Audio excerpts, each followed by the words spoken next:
Which Chaos God would I gladly designate as my daddy if, theoretically speaking, I fell to the dark side? Now, I only know about 4 of the Chaos Gods from 40k, but I know that fantasy has more gods that I have yet to learn about, so perhaps one of them can become my daddy. For now though, I will say that shouting blood for the blood god, skulls for the skull throne, as they rush into battle sounds pretty badass. We'll see if my opinion changes. There's 4 Chaos Gods, except not really. There's actually quite a few more than that are now of debatable canonicity, and they mostly involve Warhammer fantasy. There were Chaos Gods of Law and Order once upon a time, and most Warhammer fans know the fun bag of retcons that is Malal. Good old Malal. Good old people asking for Malal. I think people were talking about this in the comments as well, that there used to be like a 5th Chaos God that was very, very powerful, but because of some sort of copyright reasons, they had to remove him. Back all the time and not understanding what licensing is. And you know, Chaos is pretty corruptive. For every time in the lore a major character gets corrupted and you go, why did you choose to side with the forces of what is clearly evil incarnate, you fool? There's a million off-camera bozos who either had no choice, were misled, or just fell for reasons that weren't stupid. If you were thrust into the shoes of the average fella in Warhammer, be it from 40k, AOS, or fantasy, you'd probably fall to chaos if you came face to face with it. But not everyone is forced into it. Many choose to become slaves to darkness because of the power it grants you. And all other things considered equal, you've got quite the list of gods to choose from. Obviously, if you're in a region of, say, Norsca that's only inhabited by Khorne worshippers, then yeah, you're at the very least not ending up following Slaanesh, not unless you want to get beheaded. But let's say you've got the choice between any and all of the Chaos Gods to worship. Who are you going with? This isn't going to be listing who's the best choice, because the Chaos Gods don't really have a best choice. Yeah, they have the strongest among them, Khorne, but the best is up for you to decide. So I'll do my best to see if I can figure out which Chaos God you want based on what they appeal to. Most of them, retconned or not. Also, this has nothing to do with army building. This is all purely what sort of things a person might have that brings them towards one Chaos God or the other. Yet before we go on, consider something. In Warhammer, the Chaos Gods are a brilliant piece of lore. They've got something for everyone in their histories and mechanics, so even the ultimate bad guy of the settings can feel rewarding to play as and root for. And this brilliance probably comes from the fact that they use Brilliant, the sponsor of today's video. Brilliant is a fun way to learn computer science, data science, using math skills, and more, and those are good skills to have in the world we live in. If you're like me and have memories of school draining your life away, even as it promised that for real you'll use all these courses eventually, Brilliant is just for you. Because, and I cannot emphasize this enough, everything you do is chosen by you at your own pace. What better way to make sure you're going to use what you learn than to choose exactly what you learn? In high school, I got a D in my second semester of chemistry. I understood the concepts fine, but there was one way of reaching the data conclusions we learned early on that was needed that for whatever reason just did not click in my brain. I didn't figure it out until the end of the semester, and by that point it was a bit late to change all those tests I bombed. That sort of thing is not a problem with Brilliant, because if you're stuck on a lesson, you just redo it until you get it. There's no pressure hurrying you forward, no teachers piling undue amounts of stress onto your lap because they keep saying this will be very important for the rest of the semester, and there's a 50-50 shot they're telling the truth or lying, so you just shut up and listen to them. I'd recommend the How Technology Works course if you're curious on which course to start with. Turns out we rely on technology quite a bit, especially me, because insulin pumps are what keep me alive and kicking. It could be the thing to kickstart a job in any field considered technological, and even if not, there's something satisfying about knowing just how the stuff we use every day works. And to sweeten the deal for you, I have a deal. Using my link in the description and pinned comment, which you can also very helpfully see right in front of you on screen right now, you can get your first 30 days of Brilliant completely free. I'm blocking if that's not enough, the first 200 of you can get 20% off an annual subscription. Yeah, check out original video. http://brilliant.org/PancreasNoWork/ for, once again, a 30 days free trial and 20% off a whole year of Brilliant. Knowledge is priceless, and yet Brilliant's giving it away pretty cheaply, so sign up today and get learning. Now then, let's see who you're going to sell your soul to. Let's start with the big 4, the ones that bring GW all the money and therefore get more than 0 attention. Might as well start with the hardest hitter out of all of them, Khorne. Chaos God of blood, skulls, war, and murder. He's pretty self-explanatory. He wants you to get out there, do your best, and see if you can break your own personal record for manslaughter. Khorne's purview is all about violence. Wait. No, we're not passing through that. What was that? Manslaughter isn't intentional and therefore isn't applicable to Khorne. Shut up, nerd. The word sounds cool. Khorne's purview is all about violence in its most brutal and honest form. It's probably pretty simple to figure out if you'd want to fall to Khorne worship. If you spend 3 hours a day every day at the gym, he's probably your go-to chaos god. Heck yeah, 3 hours a day working out, that is. I don't mean if you're the kind of person to go to the gym for 3 hours, but spend 2.5 of them talking and sitting on the machines. Yeah, you know, the worst kind of person. Hate those kind of guys. You have intense anger that you want an excuse to vent, Khorne will have your back more than any other. You want to kill people, Khorne wants you to kill people. It's a mutually beneficial. I don't really have that, but in a world, like if you were living in that kind of world, in that kind of universe, and everything is just war, then yeah, maybe you want to join the side of the Chaos God of War. He's also the Chaos God you want if you're not really into all that mutation crap Chaos normally brings. Now, he might still mutate you a bit or turn you into a Chaos spawn if you screw up. He's not a nice guy. But out of all the other choices among the big four, he's the one who will mess with your body the least. When it comes to Nurgle, I think people were saying that Nurgle was very, well,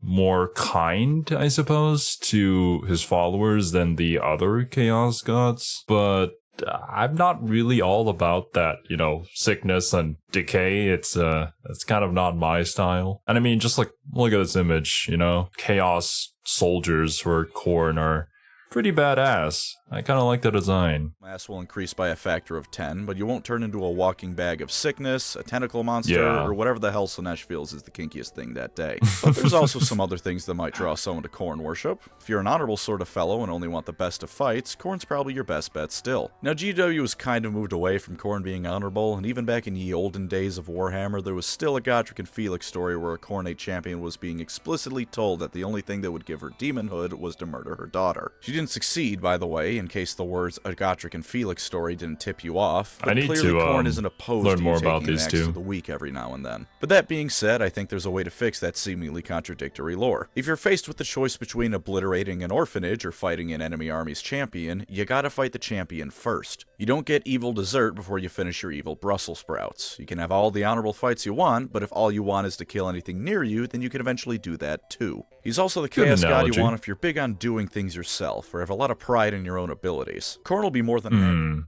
Yeah, that's something that it's kind of been the story of my life, really. Play a solo sport, indie VTuber. We just kind of do things on our own here. Whether it works out or not is debatable, but there is a lot of, I don't want to say pride. I mean, is it pride? It feels good to achieve something that you worked really, really hard on your own. Strength to kill a giant, but you gotta prove you can do it to begin with. He rewards those who are willing and able to prove themselves as mighty warriors, so don't take Khorne as a shortcut to power. He doesn't like that. But if you're willing to put in the work, he'll have your back. Just look at Valkyria the Bloody. She technically failed to reach her end goal, but he was so astounded by her ferocity, he brought her back as his own personal Valkyrie. So for her, I think people in the comments of the Total War Warhammer 3 cinematic trailers were telling me about how that was, like, Khorne's wife. I don't know if I'm remembering that correctly, but she is his Valkyrie, and I mistook her for a Slaanesh worshipper at first, but it actually is the design of her shield that's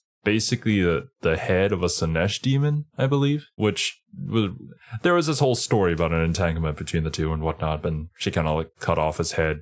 I think it's still alive too. He's also not super treacherous for a Chaos God, although admittedly that's partially on a technicality. Khorne followers aren't going to stab you in the back when you aren't looking. They will, however, kick your teeth in when you are looking. Team killing is by no means frowned upon, but unlike some other Chaos Gods, you'll at least see it coming. Khorne doesn't care either way because the blood will flow either way, but if you want treachery to at least be as honest as it possibly can be, you want Khorne worship. Khorne. This last one might be a bit of a stretch, so hear me out. Imagine you're an engineer, be it a tech priest or some factory worker from Nuln. You're pretty weak by the standards of Warhammer, aren't terribly skilled at combat, and overall probably won't last long in a fight. But on the other hand, you just revolutionized a new form of weaponry that will lead to millions dying in the name of Khorne. Congratulations, you've just scienced your way to Demon Princehood. Khorne is a god of war, remember, in all its forms. Anything that will pile more skulls on the skull so not just physical strength. And while yes, he does prefer if you get them the old-fashioned way, he's not going to complain if you use a bit of brains instead of brawn. gone. I like to think of it this way. You've proven that you have the devotion to Khorne necessary to take life on a massive scale in his name. If you need a bit of a boost to be able to do it manually, he'll probably approve. And if nothing else, Azariah Kairos was going to ascend to Demon Princehood with an Exterminatus. Clearly he's content with you using weapons of mass destruction in his name if you go to a large enough scale. Up next, Tzeentch, Chaos God of Magic, Trickery, and Scheming. Okay, now Tzeentch, I'm not too sure about. Like,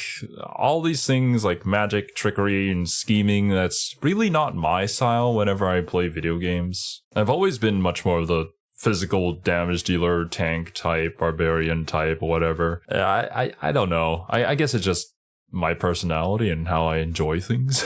It could also be because I'm just really, really bad at lying and, just trying to act as someone else. It just doesn't feel good to me, and I'd rather beat them down in a fair fight. He's the smartest Chaos God by far, and arguably only hasn't won because he doesn't want to. If Tzeentch ever fully won, he'd likely die himself shortly after, because there'd be no one left to scheme against. It'd be boring. He'll turn your enemies into magical soup, he'll turn your allies into magical soup, he'll turn you into magical soup, then undo it and tell you to get back out there and start plotting. Unsurprisingly, if you want to throw lightning out of your hands, then Tzeentch is the choice for you. And for every Khornate who goes, "That's unmanly, you're cheating," consider that it's not your fault they chose the Chaos God who gets upset when they start slinging spells. Tzeentch's followers are, if not the strongest wizards around, then at least some of the most prolific. Once you sign up with him, you're on the fast track to magical power unmatched. Whereas other races have to spend time and effort mastering their magical potential, you've just been given an all-access pass to 8th level spells. Have fun with them. Turn your boss into a Wait, 8th level spells? Is this D&D rules? Well, I don't really know much about D&D, and I gotta dive into the D&D lore at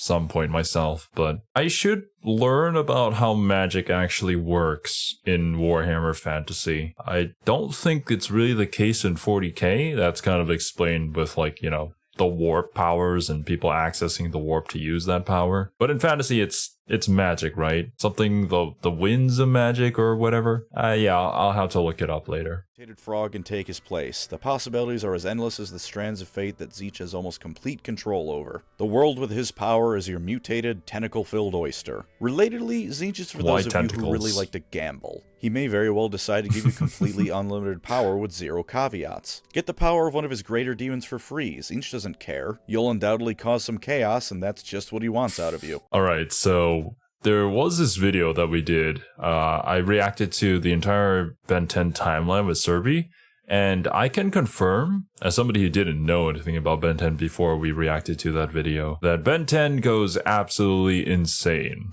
This kid with a watch gains some really, really dangerous powers. On the other hand, he's also the most likely Chaos God to turn his followers into horrid, mutated monstrosities. Very likely. It all depends on how screwing you over fits into one of his master schemes, or if he just feels like it at any given moment. If you like your odds with that sort of thing, go with Tzeentch. On the other hand, those who want to plan every single meticulous detail down to the letter are also the kind of people Tzeentch likes, with the added benefit of this being slightly less likely to screw you over. When you leave things up in the air, you're giving Tzeentch a free pass to rub his magical balls across your chin because he found it funny. But if all you do is pray to him and go, "Hey Tzeentch, my guy, could you make me better at magic?" then all you're really doing is giving him the singular chance to directly screw you over. Yeah. Everything else you do is entirely in your hands. And while he may give you a few extra eyes that see into what should not be seen when you ask for better magic, that's a hell of a lot better thing than leaving your entire future up to his whims. Now granted, as a god of fate, everything you do might result in him screwing you over according to his whims, but at the very least, if you're specific in what you want and don't ask for too much, it'll show you've got an independent mind. Tzeentch loves that kind of thing. Just ask Ahriman. Ahriman's been trying to break free of Tzeentch for 10,000 years. Hasn't worked. Tzeentch, if anything, considers him a greater champion of his than Magnus. But Tzeentch, to my knowledge, has never directly come down upon Ahriman, at least in the sense of replacing his arms with bird feathers and turning the rest of him into a slug, so you'll have that going for you. Show a little bit of free thinking, and you'll prove to Tzeentch that you're worth the effort.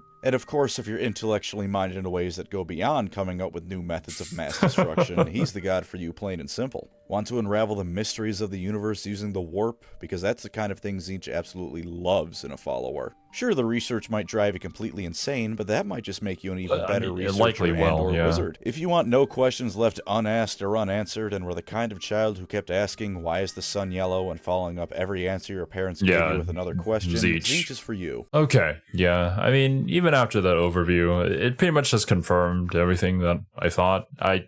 I'm not really a Tzeentch follower. I do like the concept though, and I guess the color scheme. But yeah, the playstyle, I'll just refer to it as playstyle, isn't really for me. Up next is Nurgle, god of life, death, decay, disease, and since entropy is a universal concept, technically everything ever. But he doesn't let it get to his head. He's a humble sort of guy who loves his followers and demons like family. Now you might be thinking that Nurgle is for those of you who are lazy. His whole creed is accepting what you are and just giving to things as they are. So Don't surely think being so. a lazy sack of shit is perfect in a Nurgle follower. But that's just not true. Nurgle doesn't preach laziness, he preaches acceptance of the situation you find yourself in. If you hit rock bottom and then the floor caves in from under you, Nurgle tells you to accept it. Nurgle is for the stoic of us, those who come into work every day and just accept their lot in life for what it is. Ambition isn't what you want here, so if you're the kind of person who takes go with the flow to mean accepting whatever life throws at you, then Nurgle is what you want. That being said, if hygiene is at the bottom of your to-do list, then you also want Nurgle. This isn't for any philosophical... Yeah, when it comes to philosophy, I would say that I do practice stoicism in a lot of things, but hygiene is something that is very high on my list. I'm not about this life of being a slob. I always want to keep my room clean as possible, so that's kind of my main drawback when it comes to Nurgle. Reasons or anything, his followers just turn into incredibly disgusting sacks of disease and filth. Acceptance also apparently includes accepting you will smell like an anime convention for the rest of your life, though to be damn, dude. I've never been to an anime convention, thankfully. fair, he is a god of disease, so it's fitting. Personally, I wouldn't go Nurgle for that reason alone, because quite frankly, I am incredibly vain in very specific ways, and I don't want to look or smell like that my whole life. But if you just don't care, and if you're willing to give yourself body and soul to the god of disease you probably don't, Nurgle's your guy. For something a bit less gross, Nurgle is about the best chance you'll have if you want to be in anything even remotely resembling a kind relationship with chaos. Nurgle loves his followers, and his greater demons are pretty jolly folk. Now, it's not perfect. Following Nurgle can still result in you turning into a horrid mutant monstrosity, and whatever again, that your thing guts are is. going to be on the outside more often than they're on the inside. But by the standards of Chaos followers, Nurgle's your best bet to find some sort of peace with your fellow Chaos warriors. Khorne might have an honorable warrior attitude, but there's an understanding that at any point you might kill your fellows because the blood god needs blood, and it's been a bit too long since you've been able to raid someone that isn't also a Khornate. Tzeentch actively approves of you dicking his other followers over, and Slaanesh approves of it as well, in a much more literal manner. But Nurgle... Oh, man. Well, if you know, you know. And if you do know, then you are very cultured. At the very least, doesn't explicitly approve of you messing with your fellows for no better reason than I feel like it, which when selling your soul to hell is most certainly a positive to consider. And of course, in the Warhammer settings, pain is a pretty frequent thing. All the violence and starvation and general suck in life means you will likely be hurting as often as not. We'll join up with Nurgle and you're free of pain, just like that. You won't even notice the fact that, like I said before, your insides may as well be your outsides. Sure, the moment you're cut off from chaos, you instantly feel all the pain of your body rotting that you'd otherwise not be feeling, but hey, just don't get cut off from Grandfather Nurgle's love. If you're a bit of a nihilist, he's probably also the choice for you. After all, decay is only a natural part of life. Why try to resist the inevitable end? That being said, if you're the edgy, life has no meaning, I'm 13 years old kind of nihilist, then Nurgle's probably not for you. I mean more nihilism in the sense of embracing the inevitable end of all things with a smile on your face, which might not actually be nihilism, but it's been several years since I've been in an English class, and I can't come up with a better word for it. Nihilism is one of those subjects that the majority of people apparently misunderstand, and it's kind of been used in incorrect ways, so much so that people now think the misunderstanding of it is actually the true meaning of it. But I'm not here to teach you about philosophy. I'm just here to look at cool Warhammer stuff. Are you a bitter asshole? Do you want everyone else to suffer like you do? Then Nurgle's perfect for you too. Spreading Nurgle's love involves spreading horrible, horrible diseases to everyone around you, so if that's your thing, then sign up with Papa Nurgle as soon as you can. He may be a loving god, but he's a loving god of disease and filth. And if he wasn't willing to accept bitter people amongst his followers, then Mortarion wouldn't be a demon Primarch. And to wrap off the big four, Slaanesh, chaos god of excess and pleasure, and god I would join if I had a choice in the matter. Don't be surprised by that, I play Eldar. They made Slaanesh. Not the craft world granted, they were the ones who ran away from the ones who did make Slaanesh, but the seed is still there. Slaanesh has a lot more things going for her than just feel good. Of course, in saying that, if you want to not just ignore pain, but feel good, Slaanesh is for you. Slaanesh doesn't just want you to feel good, She Who Thirsts wants you to feel great. Better than ever before. Slaanesh wants you to only feel the best sensation the galaxy has to offer. So if you want to find the one source of pleasure in your journey with demons, this is your best and only option. A lot of people think Slaanesh is only sex, drugs, and rock and roll. This isn't true, but Slaanesh is also about those things. So if you want to live like a rock star, then you want Slaanesh. But like I said, there's more to it than that. Slaanesh is excess in all things, and not only those that are strictly speaking pleasurable. Any of the sins you can imagine fall under Slaanesh if you take them far enough, even something like sloth. Let's say you want to laze around all day and do nothing. A normal person would turn off their phones and not check their email for a while. A dedicated follower of Slaanesh would kill every single person on the planet so no one can ever bother them again. That's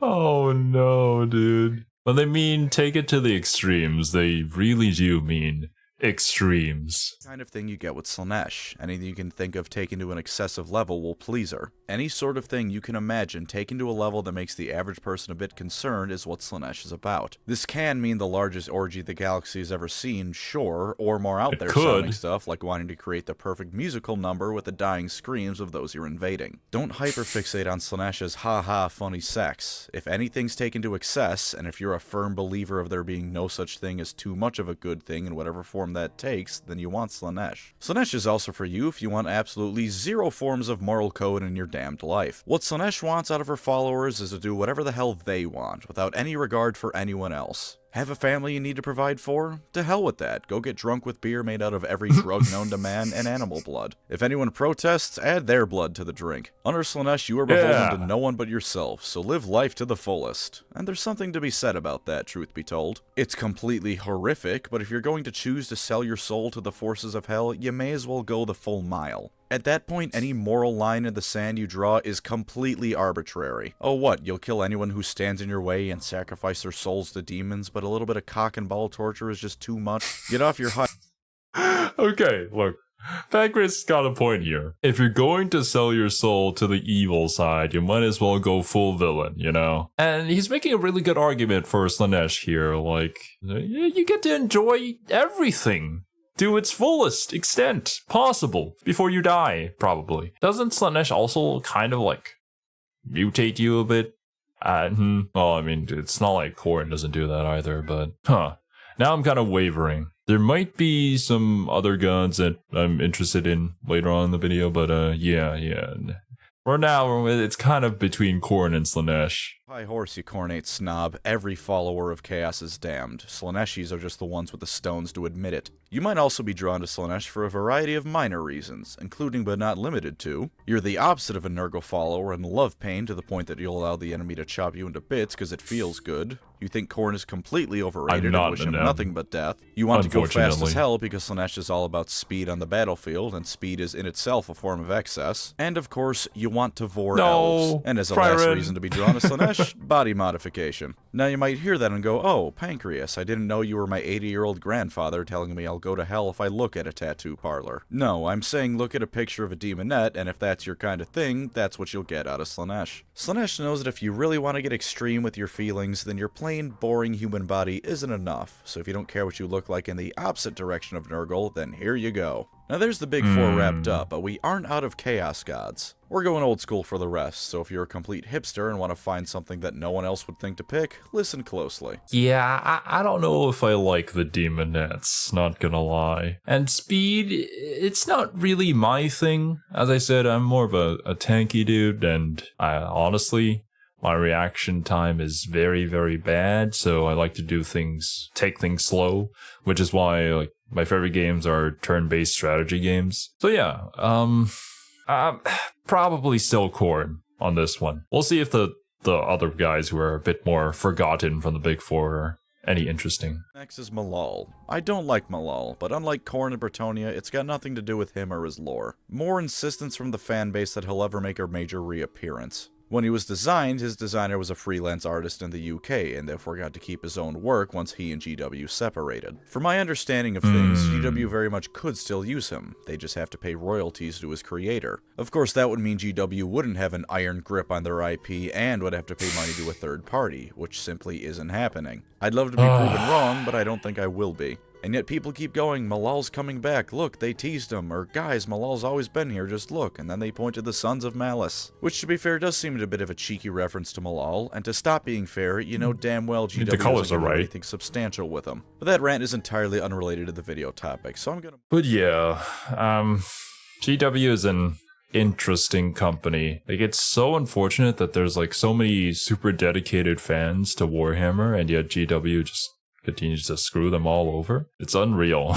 And yet Warhammer is just that good that people will still come back for it. It's a very complicated relationship that is interesting to see. For me, I think I'm just gonna sit here on the sidelines and enjoy the lore. I don't really have the money to spend, to be honest, so yeah, that's probably what I'm gonna do. Move on now. What kind of traits in a person makes them a good choice to choose Malal worship? Well, let's say you absolutely hate chaos. You think it totally sucks, it's the worst thing ever, and you just want to get rid of every other chaos worshipper on the planet. Isn't this the one Final Fantasy game where the guy just keeps talking about chaos over and over? I don't know much about Final Fantasy either. It's serious I gotta get into, but I think this is it. You, however, are also a chaos worshipper, but you also don't mind being a massive hypocrite since you're worshipping a chaos god. If you don't mind that bit of mental gymnastics, you'll fit in just fine with Malal. He not only targets other chaos gods, but since he tends to go for a quality over quantity approach, that means that even the weakest Malal worshipper is going to be heads and tails above most other chaos god followers. In fact, this means he's an even easier path to power than Tzeentch for that very reason. While yes, the likelihood of being chosen by Malal is pretty low, remember that this whole premise is based around you being able to pick whoever you want. And if you want the easiest path to power, Malal's your best bet. He's also for you if you want some variety in your life, arguably even more so than Khorne when it comes to who you're fighting.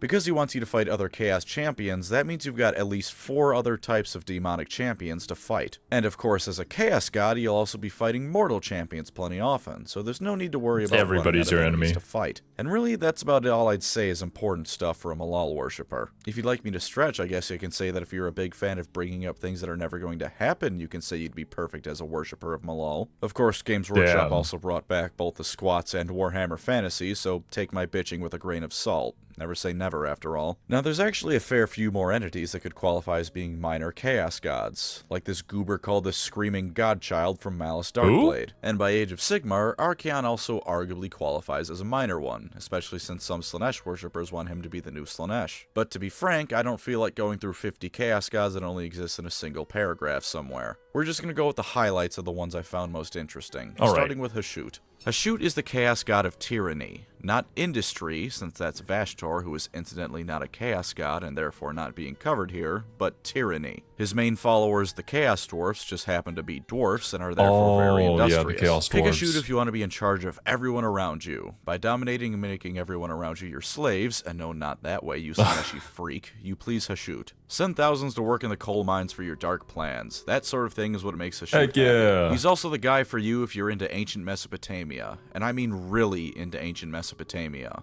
Bowls, tall hats, Babylonian-looking appearances. The regular dwarfs don't look anything like that, so I assume it's either some sort of sacred attire to Hashut, or he just likes when his followers wear that kind of stuff. A thought just occurred to me. If Hashut exists in this present day, then Hashut is definitely the developer of some gacha game out there. It just makes sense. Lastly, Hashut is for you if you want the least likelihood out of them all of a chaos god dicking you over. He doesn't really seem to do that sort of thing with the Chaos Dwarfs. Honestly, the worst thing that happens to the Chaos Dwarfs is that when they use magic, they turn to stone if they do it for too long. And that might just be what dwarfs do when they use magic. They were designed to not only be unable to, but to call magic with their mere presence. There's even a quote from a Chaos Dwarf decrying the ancestor gods as traitors, with the implication that Hashut has never betrayed them. So long as you do your thing and make him happy, you'll probably be just fine with Hashut worship. He doesn't seem like the kind of chaos entity to dick any of his followers over for fun. Or hell, give them too many gifts and cause them to overload with mutations. While evil, it seems that all the relationships that Hashut has are purely beneficial to both parties, so you got that going for you if you worship him. Up next is Nuffle. Nuffle is pretty simple. He's the minor chaos god of disbelief. As a minor chaos god, he can very occasionally show up in the mortal world, and when he does, he's a short, slightly fat dude who constantly has a goofy grin on his face. gods. There's only one reason you would want to worship Nikoho, and that's atheism. If you simply do not care about any of the gods that exist in the world, worship Nikoho. He requires nothing of his followers, and quite frankly wishes any that do exist would just go away. His followers are both everyone and no one. Theoretically, he might want you to undermine other cults, since he very rarely works to make other religions look less credible, but he doesn't actually care enough to make you do it. While I believe this story is about Nikoho, it could also be about the next minor god, so I'm gonna put this story here between the two of them. I found the story a while ago, but couldn't re-find it while I was writing the script, and I don't remember where I found it to begin with, so just keep in mind it could be talking about Zuvasin, the next minor god. Anyways, it's in a supplement for Warhammer Fantasy Roleplay when you find the temple of one of these lads. You can absolutely wreck it if you want, whereupon he shows up and congratulates you for doing it. But, since he's a chaos god, he technically can't just let you get off scot-free, so he tells you have to build him a new one. It is overwhelmingly likely he won't even bother to check what you've built, and even if he does, he's almost certainly going to just go, good enough, even if you've done nothing but put up a sign that says, I hate you, or something like that. Very funny, very unfortunate I can't remember which of these two gods this is for. That's what I get for not bookmarking things I find online. That's interesting. He's just a dude. He's just like, yeah, whatever, man. Do what you want to do, I guess. But, you know, I mean, I've got my position, so I gotta tell you to do this, but, like, who cares, really? He seems like a funny man. I don't know what else to say. Zuvasin. Zuvasin is the god of things going wrong. He loves dicking over other chaos gods, and really anyone with anything resembling a plan. He's like the Horned Red in that he only exists to ruin things people have planned, but rather significantly less gross. Whatever form he takes, he's always laughing, because he's a prick. In fact, you know what kind of person would become a follower of Zuvasin? A prick. Just a complete asswipe. Someone who just wants to watch the world burn for no productive reason whatsoever. If you've ever unironically posted an image of the Joker with some me versus world quote on it, or you're just a complete dick worship Zuvasin. He quite literally doesn't stop anyone from worshiping him and getting power from him, because he is very confident he can find a way to screw them over eventually. Coming close to the end now, we have the chaos gods of law and or order. They are Arianka, Alumnius, and Sulcan. Arianka is supposedly a goddess of discipline, but all we really saw of her was being trapped in a crystal coffin because Tzeentch was scared of her. Caleb Dark, that's Dark with two A's. Well, I guess that makes sense.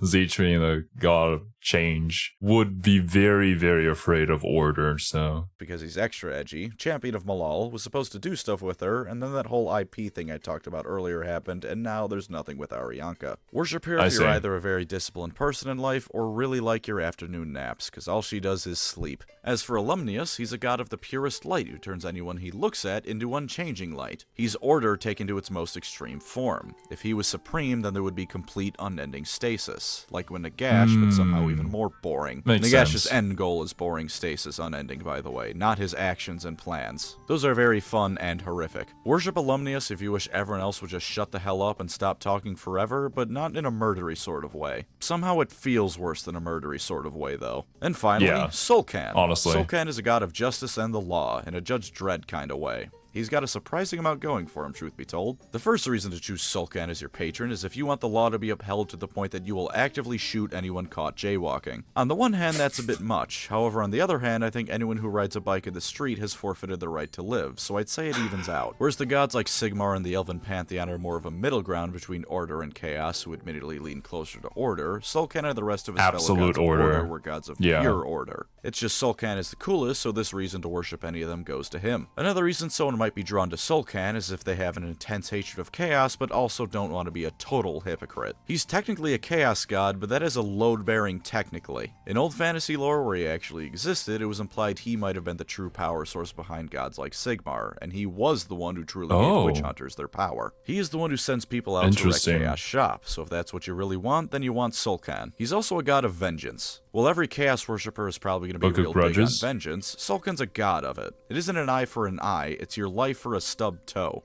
This god is all about grudges at a level that would make dwarfs nod in moderate approval, so if the idea of someone doing you even remotely wrong brings you to the cusp of rage, then Sulcan's your guy. As a final added bonus, if any sort of mutation to your body throws you off no matter how small, you want Sulcan. He backs witch hunters, and witch hunters as a rule hate that kind of stuff, so I don't think I need to say any more. And I saved the best chaos god for last. Nuffle, here we go. Chaos god of Blood Bowl. There's only one reason you would want to go with Nuffle. Football. Is football your life? Heck yeah. Is whether or not you're depressed dependent on whether or not your team has a shot at the Super Bowl? If so, then Nuffle is the god for you. He is the mightiest chaos god. Nothing can stand in his way, and the only thing he wants is football. Football is all there is. If you want to be the Jay Cutler of Chaos Champions, you want Nuffle. Maybe not Jay Cutler. I don't think he's even that good. I'm not much of a sports guy, but when I was younger, I was even less of one. All I remember about Jay Cutler is that he's also a type 1 diabetic, and my dad and grandpa complained about him a lot. Hey, type 1 diabetic in the NFL, though. That's pretty kick-ass. The moral of the story is that if you aspire to be a champion of Nuffle, please don't take inspiration from the Chicago Bears. It astounds me that one of the founding teams of the NFL is so incredibly bad at football. Over 100 years and only one Super Bowl win. At least they're not the Chicago Cubs. And there's the kind of things I think should influence you in which chaos god to pick to worship. Like I said earlier, there are actually more beings that qualify as minor chaos gods, but to be frank, a lot of them aren't worth worrying about. If you're curious, it's not hard to find lists of every chaos god online if you want to be your own really super special chaos follower. I think I've seen in the comments that like Blood Bowl is some sort of alternate universe for Warhammer, where everything is basically decided by a game of football. Not gonna lie, Nuffle might be the choice. Looks like Khorne is still the choice for me. Slaanesh kinda had me there in the first half, not gonna lie, but thinking about Slaanesh's style made me realize that it's probably not for me. I think it's cool when fictional universes have multiple gods that represent different things because it can create unique situations, like a character being forced to work with another character who believes in a god that is the direct enemy of their god. I think some stories do this poorly, however. Like when there's so many gods that they start overlapping, and you kind of feel like there's no point in having them exist in the story. I don't think this is the case with Warhammer Fantasy though, but let me know your opinions about it. Also, let me know which chaos gods you'd worship and why. If there's a comment that completely changes my opinion, then I'll make sure to pin it. But yeah, that's it from me. Thanks for watching, and I'll catch you in the next one.